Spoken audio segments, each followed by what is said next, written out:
You never know where you're going to end up in this television cooking job. Last time I was sweltering in the heat of Africa, and now I find myself on the edge of the Arctic Circle and travelling across the frozen lands of Scandinavia and Greenland in search of new culinary experiences. There's total confusion here.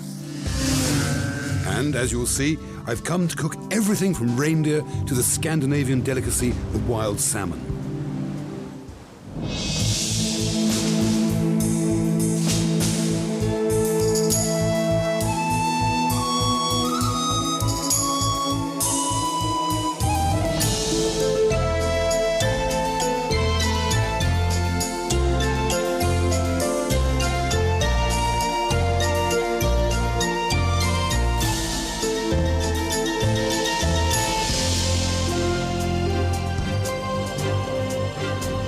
So as you know, Hector, I've travelled the world cooking various bizarre dishes and boarded the world's transport systems, but I've never been at the helm of a three-masted schooner in the North Sea. Hey, bring your rudder hard aboard.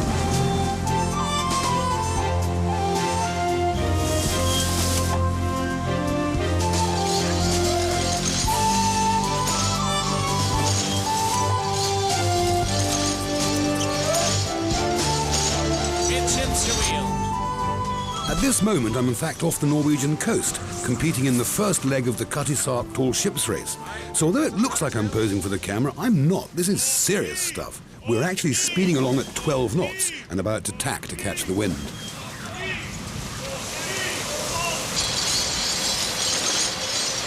Talking about courses, I promised to cook lunch for the captain today.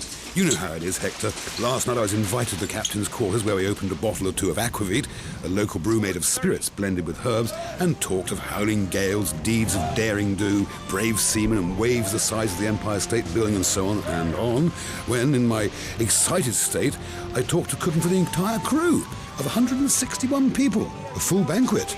But on second thoughts... Keep the course on the compass.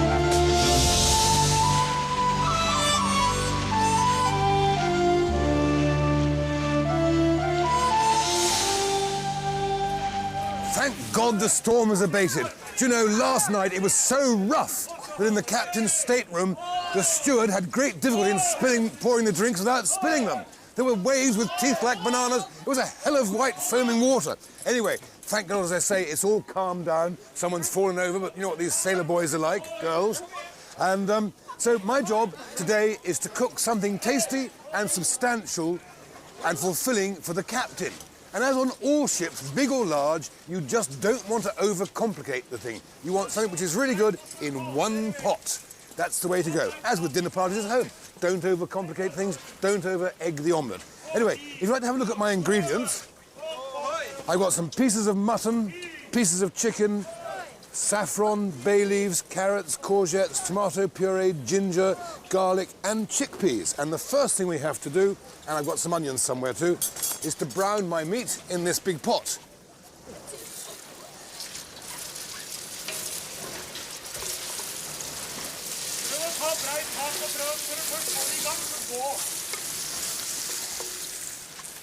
And we'll add in a bit of chicken goes in next. Chicken and mutton. Now, Vlad, if you wouldn't mind, back up to me. We are somewhere in the middle of the North Sea on this magnificent tall ship built in Germany in 1914 for the German Navy to train on, but now happily in the hands of the Norwegian and all these young people, and some older ones, some of whom have paid good money to be on board, to be humiliated by the captain, clapped in irons and forced to climb the ratlins into the rigging and stuff like that. Anyway, we're racing from Aberdeen to Stavanger, and right now we're in the lead. Right, that's frying away quite nicely for the moment, but it needs to brown before I can add my next bit of ingredients, so we just keep looking at all these things. I know what we'll do. We'll have something sensible to take away the early morning chill, a little slurp of aquavit, which is a very Norwegian Viking thing to do. In fact, as the captain slipped off his table last night, after a couple of bottles of the fine stuff, he declared that he too was a Viking. And I spoke to him later, and he slept quite comfortably. God, this is tough stuff, isn't it? Swallows and Amazons and a bit. Right, onions go into there.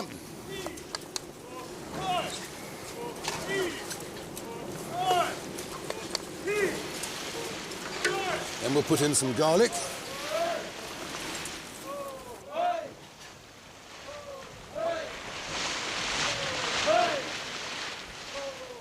Right, some salt.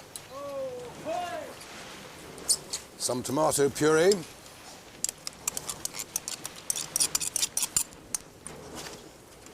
A load of ginger.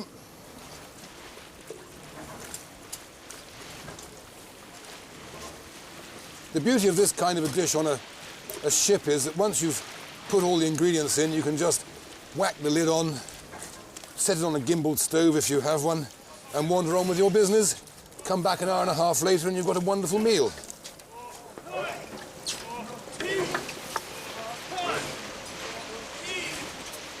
It's great, isn't it?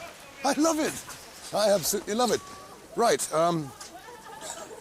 next I put in some powdered saffron.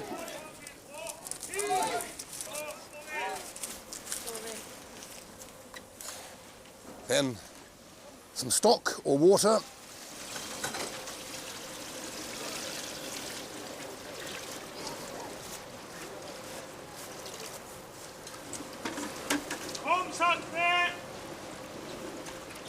And that is the first phase of our cooking.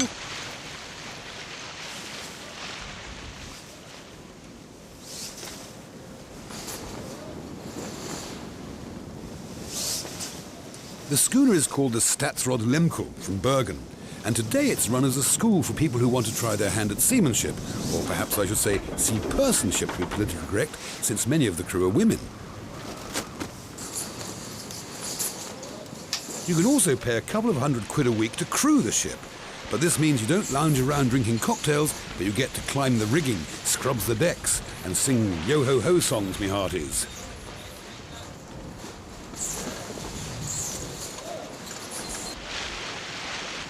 There are 3 watches on board, one lot sailing the ship, the second watch eating, and the third below deck sleeping. Whilst the crew were busy snoring, I added the courgettes and the carrots into the lamb pot, followed by the chickpeas to add a bit of fullness to the dish. Excellent, my dish is cooked. Now we just poison the captain, who's taken good care of us, so it's time to take good care of him. Captain, you'd like to come and have a go at this in a minute? It's terribly hot, but it's a Moroccan stew with Norwegian chicken and Norwegian lamb, courgettes, tomatoes, coriander, ginger, and things like that. A simple but spicy meal, which I hope you'll quite enjoy. How fast can we go at maximum? Well, as you came on board yesterday, we were doing 14 knots, which is very good for a sailing ship. And we have had her up at about 17 and a half knots at the fastest.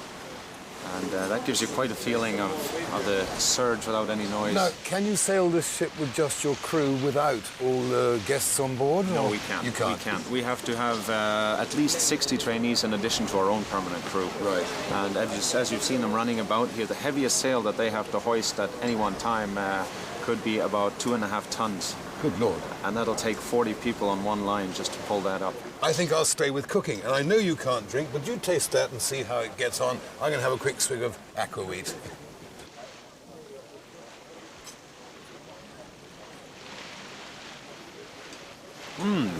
That's delicious. In South Australia I was born. Heave away, haul away. South Australia round Cape Horn. And we're bound for South Australia. Haul away, you rolling king. Heave away, haul away. Haul away and you hear me sing. And we're bound for South Australia.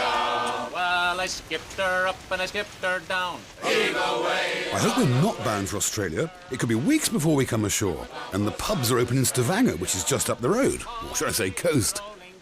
Heave away, haul away. Haul away and you hear me sing. And we're bound for South Australia. Now as we wallop around the Cape Horn. Heave away, haul away. Happily, the captain came to his senses and we ran ashore in the port of Stavanger. The harbour was packed with boats and people celebrating the tall ship's event. Today, Stavanger is the affluent centre of the oil industry, as you can see by how packed the bars are. So, here we are in Stavanger, celebrating the tall ships, celebrating lobsters, celebrating Norwegian fish, and I thought we'd have a really politically correct fish stew, costing about £4,000 at Norwegian prices. It's quite a cheap little dish, one way or another. But the quality is absolutely superb. So we've got haddock, we've got coalfish, we've got bream, we've got red mullet, we've got monkfish, and we've got these splendid lobsters, okay?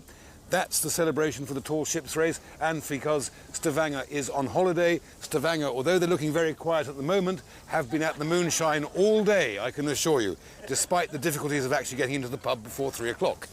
But not to worry. Very first thing, I have a pot of just boiling water there. Slurp in some olive oil into that boiling water and make a bit of a fish stock by chucking in some carrots,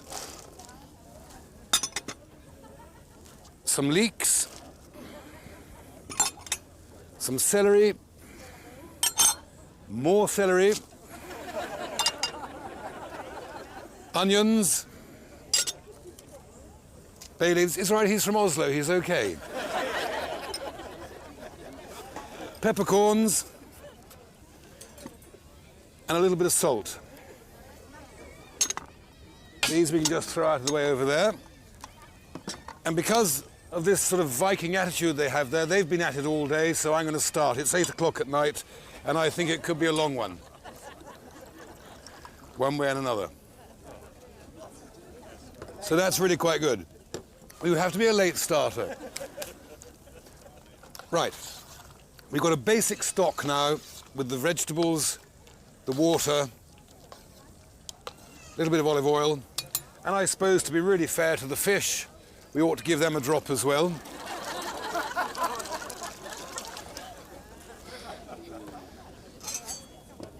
Now these fish are all of different textures. A monkfish is a heavy, thick-fleshed fish. It'll take longer to cook, so that goes in first. Stay with that for a minute, Vlad.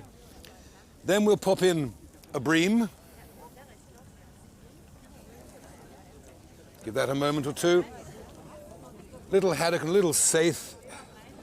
Both go in. We find the lid and let those simmer away for, I don't know, about 15 minutes. My lobsters have been added to the pot, and 15 minutes later the dish is nearly ready. These potatoes I've already cooked, so I'm going to warm them up in the fish stock. Just pop those in there so they'll be warm by the time we come to eat them. Now, the sauce here is the most important thing. It's a very rich saffron and garlic, cream and mayonnaise sauce and a fish stock sauce. So we'll strain out some of this lovely fish stock.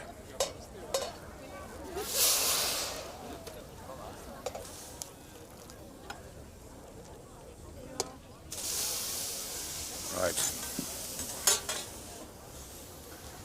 That's the stock of the vegetables and the fish, the white wine, a little bit of olive oil. Hopefully somewhere I have some very, very expensive saffron. So we'll put that in. Outrageously expensive, but tastes a lot better. Back up to me, please, Vlad. Tastes a very lot better than that kind of tobacco paste my sound man stuffs up his nose and around his teeth all the time. Some kind of strange habit they have here. Right, some cream goes into that. Oh, the gas has gone out, please. Never mind, Scott will come and deal with that.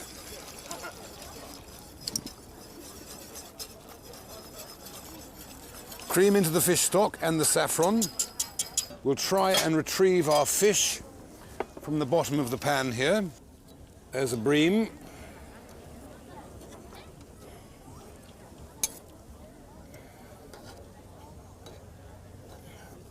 Little red snapper.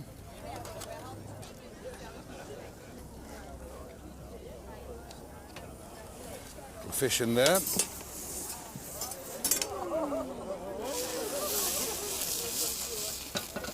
That's perfect, that's all terribly good. And then our lovely fillet of monkfish. Let's find a little space for him in there. So simply poached fish in stock and vegetables, and then we finish off the sauce by adding into the fish stock the saffron and the cream. We add the garlic mayonnaise. And you whisk that in very quickly because the mayonnaise is made with raw eggs. which of course you can get salmonella from, but when you cook them like this and things fall in, someone will lift that out any moment now. Thank you. Of course you have no hazard of any kind, and the sauce thickens to like fairly thin custard.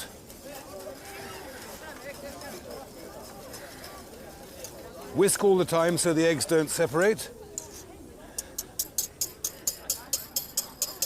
And the way that you eat this is you have a fillet of the fish, a few of the boiled potatoes, and a little bit of the sauce over the whole lot.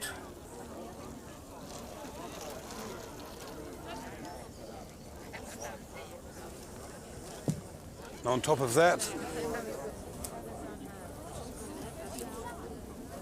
a few more pieces of parsley, some dollops of garlic mayonnaise over the whole thing, and then some toast fried in olive oil with harissa, which is a spicy, chili little dip. There you have a rather splendid Stavanger, very inexpensive, modestly priced fish stew. Well, very kind, thank you.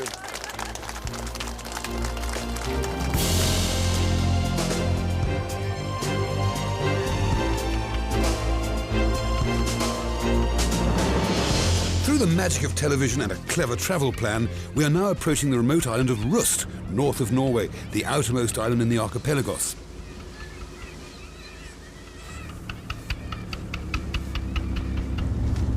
The island community survives by catching and exporting cod. I've arrived on a Sunday, though, and the bars are shut. Very much indeed. Thanks a lot. Happy fishing.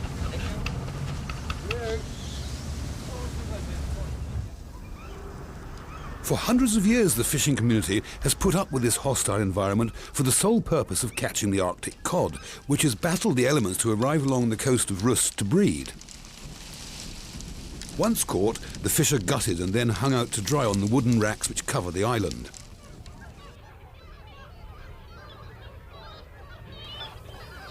The weather plays an important part in the process of drying the cod. The sleet, snow, rain and sunshine form an ever-evolving taste of nature to make the dried cod #1 export to Japan and Italy.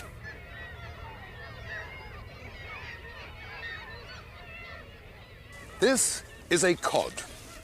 Not cod as we know it, perhaps, but here on Rost, it's the most important part of an export industry that takes it right down to Brazil, to Portugal, to Italy and stuff like that. It looks like this when it's dried. When it's been soaked and reconstituted in water, it looks like that. But I suppose most of us, particularly in America and Britain, will recognise cod fresh like that. So today, I'm going to prepare a very simple dish of cod. But there are also other things you can use. You can use the liver, and you can use the roes. But this is a straightforward, simple dish of boiled potatoes, which go into the pot, like so, and a fillet of cod poached in some milk with parsley, carrot, celery and onion to flavour it. So that just pops in there for a few moments, and that's the first phase. Now, you can hear the wind whistling through these cods. It's very, very cold. It's very noisy with this freezing wind. Chill factor probably about -470. So I thought I'd have a little glass of aquavit. Good stuff. Ah, excellent. Cod can go onto the plate, like so. Beautiful, absolutely magnificent piece of fresh North Sea cod. Caught only a mile or so off the coast here. Right, now I have to make some sauce. So here is some burmani, just flour and butter, which I'll put into the fish-flavoured milk and whisk that through to thicken the sauce a little. This wind is playing absolute havoc with my cooking today. You're going to have to do something because the stove has gone out and I've got to light it all over again. And Scott, I need help because this is what happens, you see. This. Oh dear, never mind.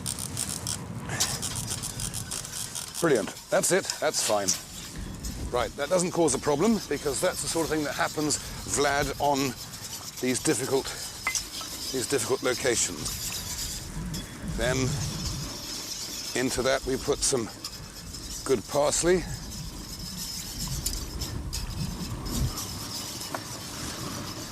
And then, now this is for me a really interesting bit, well known in Scandinavia, but in other parts of the world I doubt very much. Into this lovely sauce, you just put some finely chopped up fresh cod liver.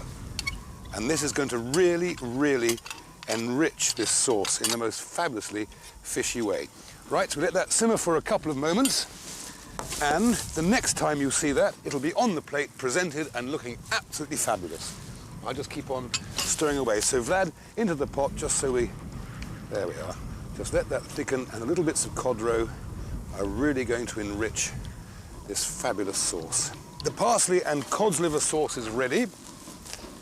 Beautifully creamy, and it's almost as if it's sort of enriched with caviar. It has a fabulous flavour. And if you come really close into this, please, Vlad, the viewers can see those lovely little bits of cod liver in the sauce there. The potatoes, a little bit of parsley butter and some lemon, and all then you need really is, because as I say, the wind is howling and it is very cold, and I do like this stuff, you know, a little old drop of that, just to warm the cockles of the cod's heart.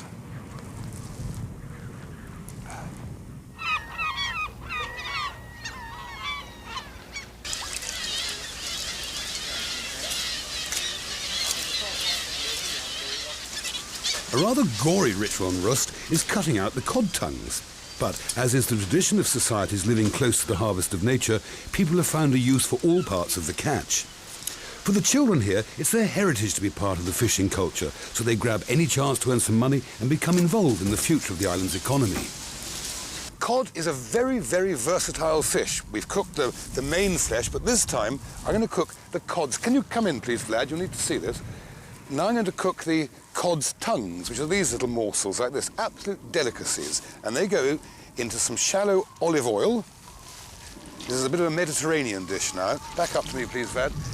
There's no reason just because we're in Scandinavia we have to cook everything Scandinavian style. We can introduce other styles, and for this one, it's a sort of a Spanish dish. Onions go into the oil as well, like so. Where's my spatula? We want these to get a nice golden brown. I have also added some garlic and chopped chilli. Then, now these are almost ready. So back onto the pot, please, Vlad. And we'll add a little bit of fresh tomato puree. Stir that in. Now this is meant to be an oily dish because you eat it with lots of fresh bread, and the olive oil is terribly, terribly good for you. A little bit of fresh parsley.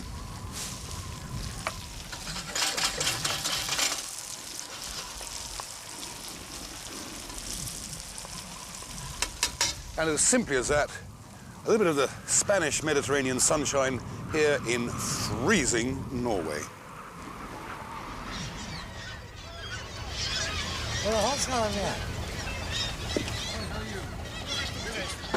My new chum Olaf invited me to go fishing with him.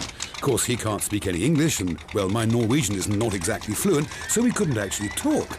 Anyway, the clanking engine of his ancient fishing boat precluded any chit-chat. And we didn't catch any fish, so I thought the best thing to do was to head for the choppy waters and explore the local islands.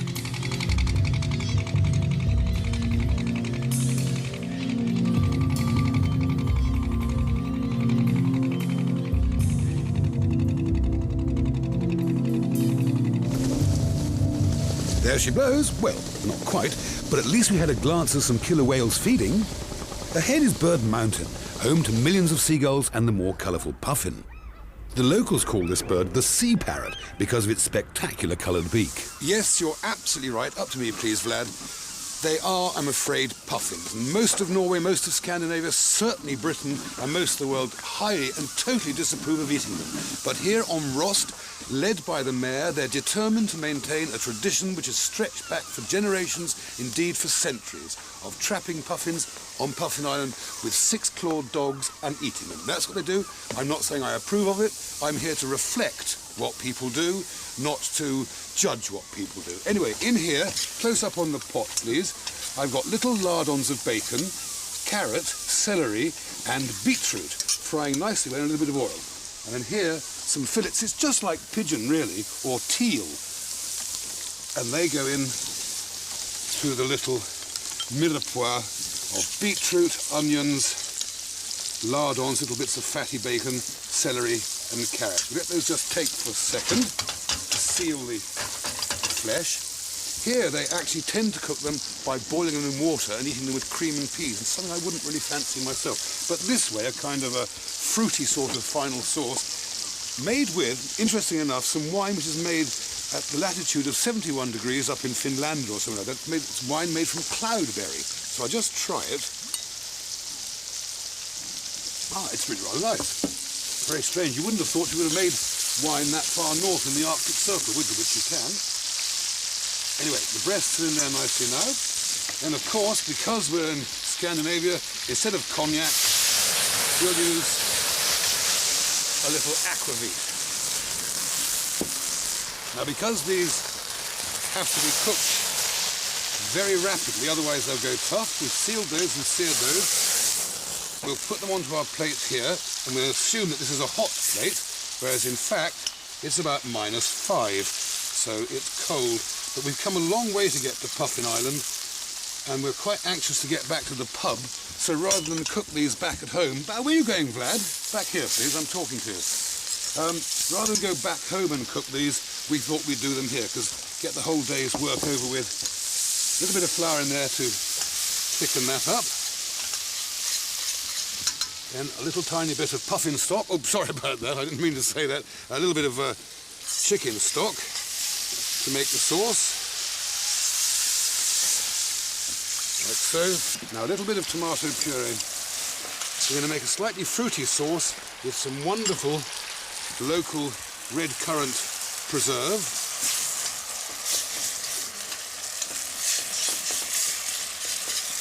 Like so. And then we need it to be a little bit sweet and sour. So we have a load of sweet and spicy, a load of pepper in there.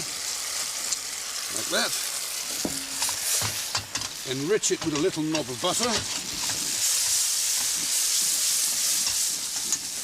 Get our breasts here ready. Need a... Oops, Daisy.